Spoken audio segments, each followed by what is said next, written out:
Obstacles to time management. Effective time management is not always easy, and you are bound to run into some obstacles. Some of the most common obstacles to managing your time include time-wasting traps, mental barriers, procrastination, and poor delegation.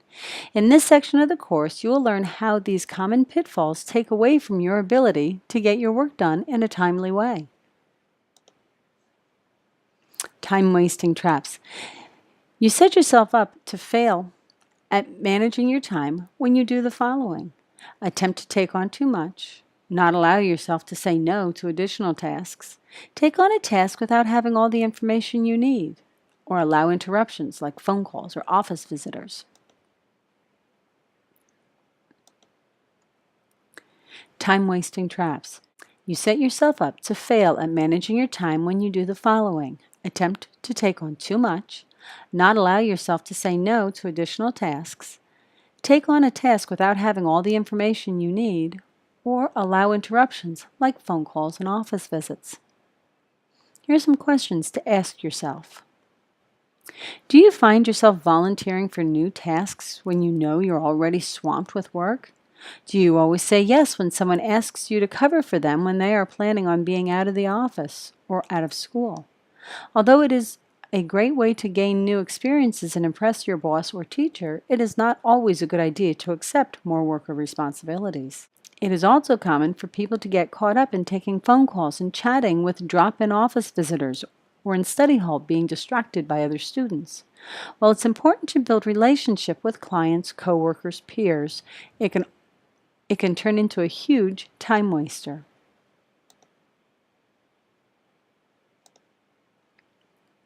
So let's practice again. Read the statement below and then click on the correct response. Always accepting new tasks and responsibilities is a great way to gain new experiences and impress your boss. True or false? I'm going to go with false, which is correct.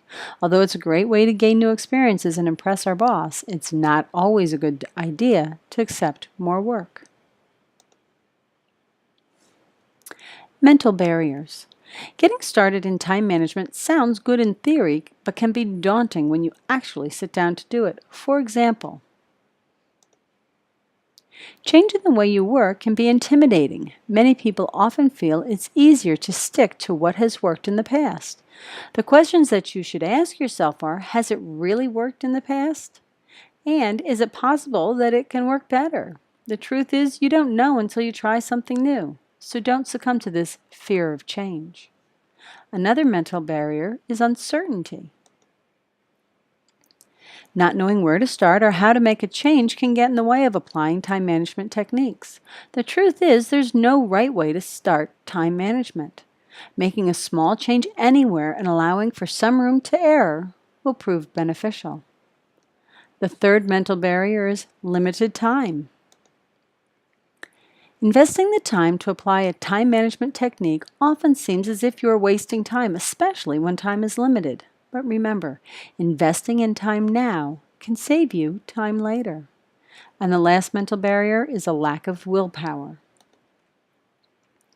If in the past you have had successes without using time management techniques, there's probably a lack of willpower to start using them now. Remind yourself of the potential benefits in using time management techniques, and perhaps you can be on your way in having even more successes with less effort. So let's practice. The pile of work on Jane's desk is getting larger and larger. Jane can't seem to get anything done because she's always busy answering the questions of drop-in office visitors and volunteering to take on new tasks. What is Jane's obstacle to effective time management? So is it procrastination, poor delegation, time-wasting traps, or mental barriers? I'm not sure about this one. Do you remember? Well, I'll go with time-wasting traps. Oh, I got it right.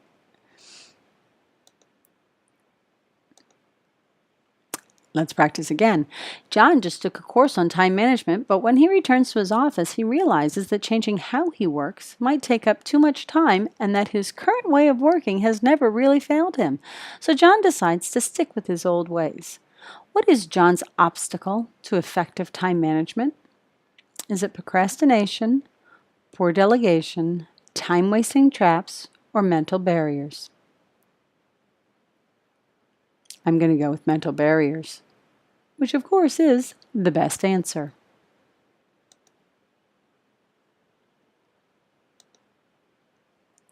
Procrastination. Procrastination is one of the most common obstacles to effective time management.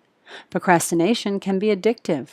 When you procrastinate, you gain a short-lived sense of relief and momentarily escape feeling overwhelmed by a task. The problem is that procrastinating can become such a strong habit to break that it gets in the way of you achieving your goals.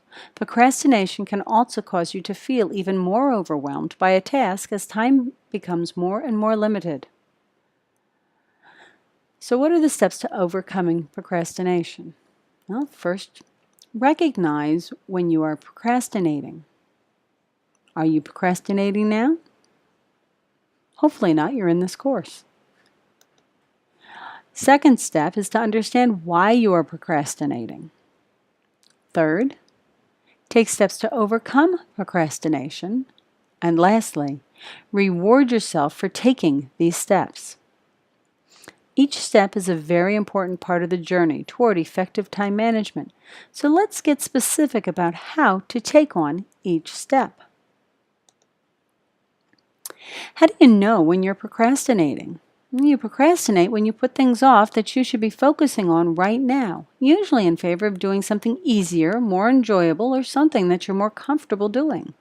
You're probably procrastinating when you put off doing something more than 3 times. Sometimes putting something off or rescheduling a time to do something can be helpful and allow you some flexibility in dealing with new information or attending to more urgent tasks. But if this happens more than 3 times, you should be asking yourself if you are procrastinating. If you find yourself more willing to do unimportant and not urgent tasks, in other words, making social phone calls, surfing on the internet, getting coffee, reorganizing your office supplies or how your room is set up or cleaning up your room, rather than something else that takes precedence, you might be procrastinating. Be honest with yourself. Procrastination is a huge time waster. Why do people procrastinate? Well, not knowing where to start, to avoid an unpleasant task, feeling overwhelmed by a task, being afraid to fail or succeed. They have poor organization skills, poor decision-making skills, perfectionism, thinking if you put it off, someone else will do it, or being overcommitted. The truth is everyone procrastinates at some time in their lives, but everyone procrastinates for different reasons. Understand why you are procrastinating and take steps to overcome it. Steps to overcoming procrastination. If you are procrastinating doing something that needs to be done and can't be delegated to someone else, you need to find a way to motivate yourself to get started. Try these approaches. Admit to yourself that you're procrastinating instead of hiding behind excuses. Sometimes labeling the behavior as procrastination can be motivating enough to get you moving. Identify the consequences of not doing the task. Will you fail a test? Will you fail a course?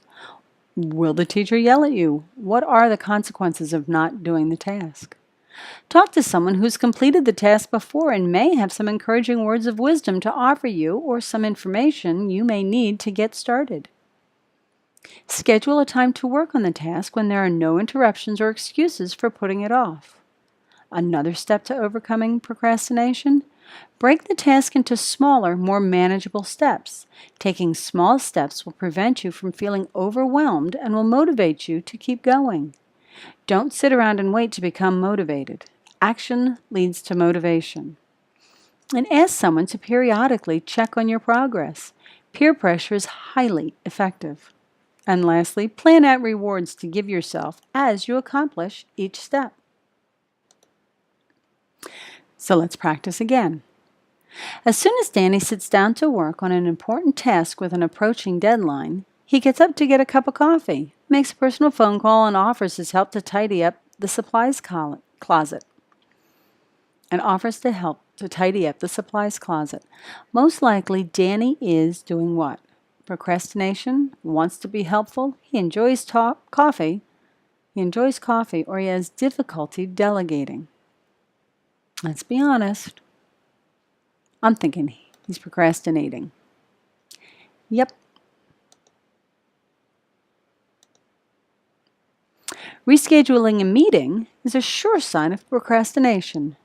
True or false? Let's try false.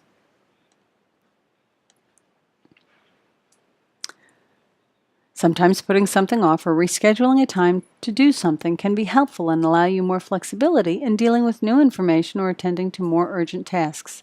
But if this happens more than 3 times, you should be asking yourself if you are procrastinating.